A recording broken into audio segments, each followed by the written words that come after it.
Hello বন্ধুরা, কেমন আছো তোমরা সবাই? আশা করি সকলেই খুব ভালো আছো, আর আমিও খুব ভালো আছি।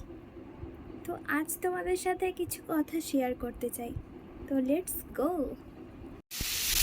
বলতে গেলে রীতিমতো আমার একার পছন্দতেই আমি বিয়েটা করেছি, জোর করে। হ্যাঁ, আমার বাড়ির লোকের অমতে, কিন্তু আনুষ্ঠানিকভাবে হয়েছে বিয়েটা। কিন্তু তারা হয়তো মন থেকে মেনে নিতে পারেনি, কারণ তাদের আশাটা অনেক বেশি ছিল। কিন্তু বিয়ের আগে যে যতই আমার বরের নামে উল্টাপাল্টা কথা বলুক, আমি কখনোই কানে নেইনি। কখনো তাদের কথা শুনে নিজের ডিসিশন চেঞ্জ করিনি। কখনো ভাবিনি যে তাকে ছেড়ে দেব, কেননা আমি তাকে ভালোবাসি। আমিও তাকে ছাড়া থাকতে পারতাম না। এত মানুষের এত কথা সহ্য করে, প্লাস পরিবারের এত রকমের কথা সহ্য করার পরেও আমি তাকে বিয়ে করেছি। আর হ্যাঁ, বিয়ের পরে আমি খুব ভালো আছি। আমাকে অনেক যত্নে রেখেছে।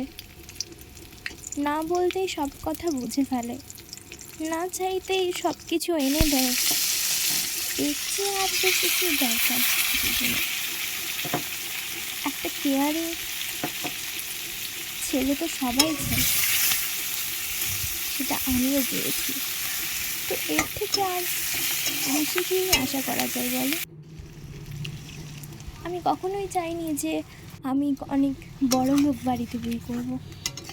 আমি যাতে আনন্দে থাকতে পারি, স্ট্রেস ফ্রি থাকতে পারি, সেরকমই আমি চেয়েছিলাম, আর পেয়েছি। আর ভগবানকে এর জন্য অসংখ্য অসংখ্য ধন্যবাদ, যে এরকম একটা লাইফ পার্টনার আমার জীবনে পাঠানোর জন্য। আমি অনেক খুশি, অনেক খুশি। আমাকে শ্বশুরবাড়িতে অন্ততপক্ষে কোনো কিছুর জন্য মানা করা হয়নি, যে এটা করা হবে না, এটা খাওয়া হবে না, ওখানে যাওয়া হবে না। বরং এই কথাগুলো না আমার নিজের বাড়িতে থাকতে শুনতে হতো, কিন্তু এখানে আমার শ্বশুরবাড়িতে এসে সেসব কিছুই শুনতে হয় না। এটাই হয়তো বাপের বাড়ি আর শ্বশুরবাড়ির মধ্যে ফারাক।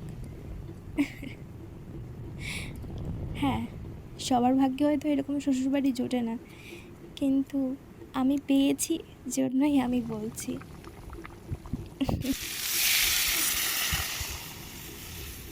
দেখা হচ্ছে আবার অন্য কোনো ভিডিওতে। ততক্ষণের জন্য বাই।